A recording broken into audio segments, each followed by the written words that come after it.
In this video, we are going to see how we can deal with the purchase orders in QuickBooks. So let's get started.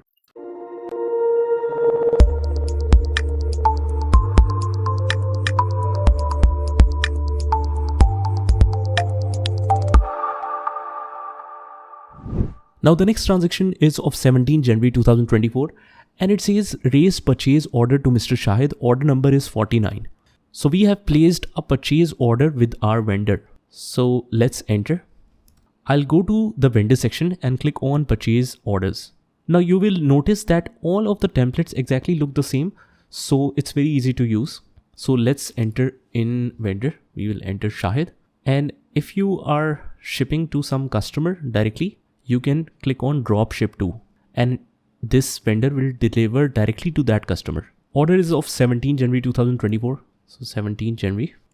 I'll write here the items. Corolla windscreen 25. Rate is 12,000, which makes the total to 300,000. And we also have to change the purchase order number, that is 49. Press tab. The next item is Civic headlights 30 and 54,000. Now you will notice that the cost have been changed for some of the items. Let's select Civic headlights. The quantity is 30 and the suggested rate here is 35,000, but now the prices have changed, so I have to take care of this and I'll change it to 54,000. So it will ask you that do you want to update the new cost in the records. So if you want to update, click yes, or if it is a one-time price, click no. So I'll click yes in this scenario. Suzuki wheel cups is 504. Suzuki wheel cups. And 20 is the quantity, 504 is the rate. So this is also changed. So click yes, click OK. So this makes the total to 1930080.